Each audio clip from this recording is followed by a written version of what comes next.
భక్తులందరికీ క్షమాపణ కోరుకుంటున్నాం.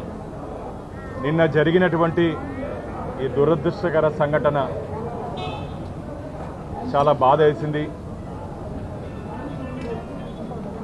భక్తులకి సమాధానం చెప్పలేని పరిస్థితిలో ఈరోజు మేము ఉన్నాం. టీటీడీ అంటేనే ఒక నమ్మకం. తిరుమల తిరుపతి దేవస్థానాలు దాదాపు 91 కౌంటర్లు ఈ వైకుంఠ ఏకాదశి ద్వాదశి దర్శనం కోసం మేము పగడ్బందీ ఏర్పాట్లు చేయడం జరిగింది. కానీ నిన్న జరిగినటువంటి సంఘటనలో బైరాయపట్టడి కానీ, శ్రీనివాసం కానీ, జీవకోన కానీ, శ్రీదేవి కాంప్లెక్స్ కానీ, విష్ణు నివాసంలో అక్కడి నుండి కొందరు అధికారుల వైఫల్య కారణంగా ఈ సంఘటన జరిగింది. నివేదిక రాత్రి ముఖ్యమంత్రి గారు పూర్తి నివేదిక ఇవ్వమని చెప్పి అధికారులను ఆదేశించడం జరిగింది. ముఖ్యమంత్రి గారు కూడా ఇంకొక గంట సేపట్లో ఇక్కడికి వస్తున్నారు. మా ఆరోగ్య శాఖ మంత్రి సత్యకుమార్ గారు కూడా ఇంకొక అరగంటలో ఇంజూరీ అయినటువంటి ఇప్పటికీ దాదాపు లోపల హాస్పిటల్లో 30 మంది అడ్మిషన్లో ఉన్నారు.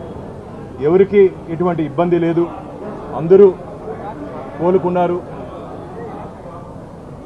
కాబట్టి వారి కుటుంబ సభ్యులతో కూడా మేము మాట్లాడి రావడం జరిగింది. డాక్టర్లు ఇక్కడ ఉన్నటువంటి డైరెక్టర్ గారు మిగతా టీం అన్నీ వారికి కావాల్సినటువంటి వైద్య సదుపాయాలు ఎటువంటి లోటు లేకుండా తిరుమల తిరుపతి దేవస్థానాలు నిన్నే ఆదేశించడం జరిగింది. మా మంత్రివర్యులు కూడా చెప్పడం జరిగింది. పూర్తిగా వారికి మెరుగైన వైద్య సేవలు మేము అందిస్తున్నాం. అందరూ కోలుకుంటున్నారు.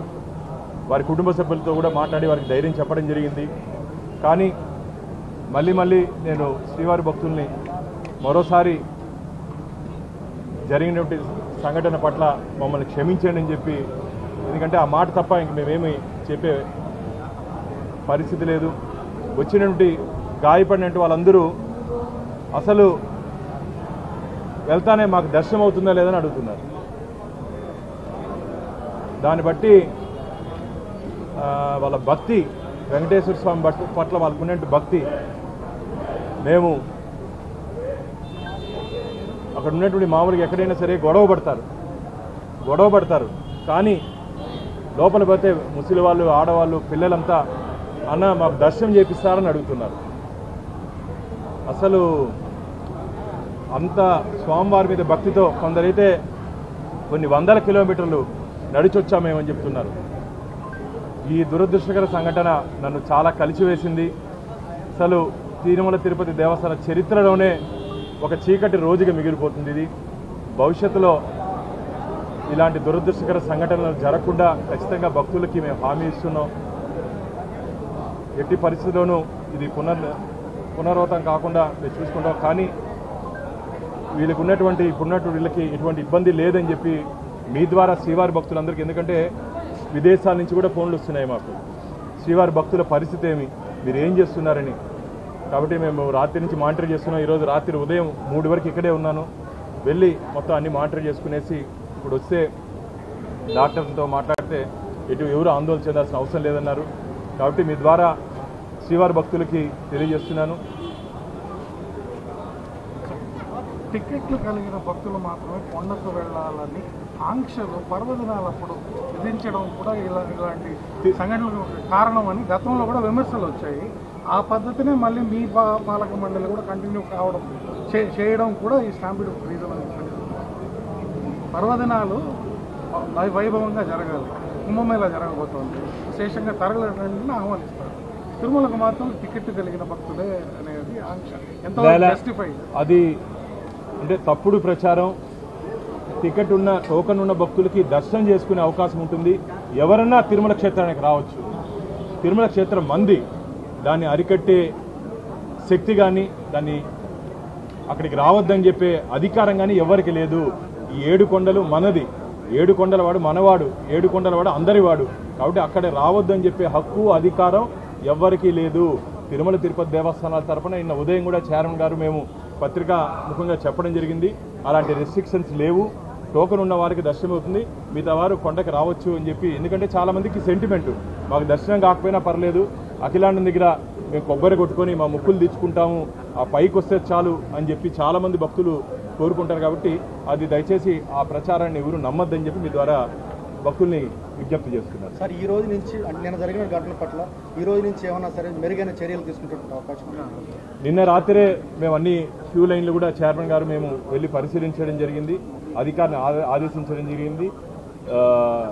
పూర్తి స్థాయిలో ఎక్కడ ఎటువంటి ఇబ్బంది జరగకూడదు అని చెప్పి, ఎందుకంటే మొన్న కూడా మేము చెప్పడం జరిగింది పోలీస్ అధికారులతో, ఒకవేళ భక్తులు రద్దీలో ఏదైనా తోసుకున్నా సరే మీరు కఠినంగా వ్యవహరించొద్దని చెప్పి పోలీసులు కూడా తిరుమల తిరుపతి దేవస్థానం బోర్డు తరపున మేము వారికి కూడా చెప్పడం జరిగింది.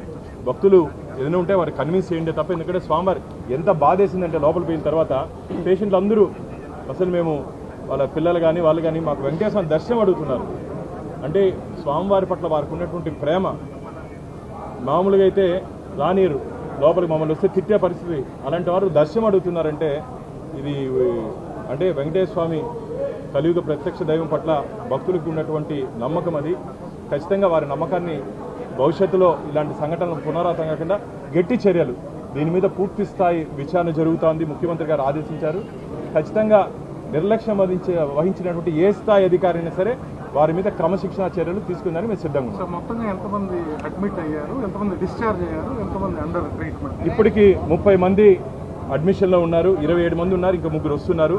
15 మంది డిశ్చార్జ్ అయిపోయారు. ఇంకా 2-3 కూడా కోలుకుని మేము వెళ్ళిపోతున్నాం వెళ్ళారంటున్నారు. వైద్య పరీక్షలు పూర్తయిన తర్వాత వారిని పంపించారు. చనిపోయిన వారికి ఎలాంటి అసిస్టెన్స్ ఇస్తున్నారు? వాళ్ళ షిఫ్టింగ్ దానికి కావాల్సినటువంటి వ్యవస్థ మొత్తం తిరుమల తిరుపతి దేవస్థానాలు వారి కుటుంబ అక్కడ వారి స్వస్థలానికి వెళ్ళే విధంగా వాళ్ళకి దానికి కావాల్సిన ఏర్పాట్లన్నీ తిరుమల తిరుపతి దేవస్థానాలు అధికారులకు చెప్పడం జరిగింది. ఆ ప్రక్రియ వాళ్ళు మొదలుపెట్టారు. ముఖ్యమంత్రి గారు వచ్చిన తర్వాత వారి కుటుంబాలని ఖచ్చితంగా మేము ఆదుకుంటాం. పెద్దలు ముఖ్యమంత్రి గారు వచ్చిన తర్వాత ఆ విషయాన్ని వారు ప్రకటిస్తారు. ఏదైనా ఒకసారి చెప్పండి.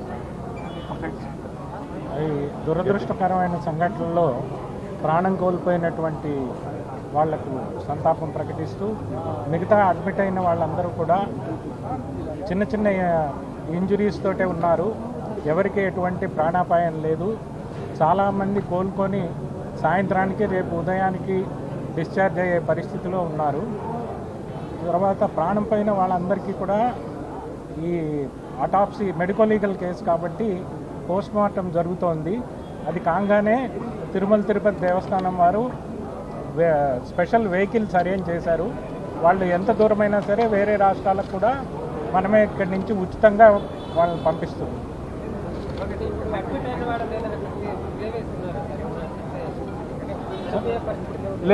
ఎవరు లేరు, లేదు అలా ఎవరు లేరండి. అందరూ స్టేబుల్గా ఉన్నారు. అందరినీ వ్యక్తిగతంగా పోయి పలకరించడం జరిగింది. ఎవరు సీరియస్గా లేరు, అందరూ మాట్లాడుతున్నారు. అందరికీ ఎక్కడ ఎటువంటి ఇంకా డెత్ అనేది ఇంకా జరిగే ప్రసక్తి అంత సీరియస్ ఇంజరీస్ ఏం లేదు. కొందరికి ఫ్రాక్చర్స్ ఉన్నాయి, ఎంఆర్ఐకి పంపించాము. ఆ రిపోర్ట్ వచ్చిన తర్వాత ట్రీట్మెంట్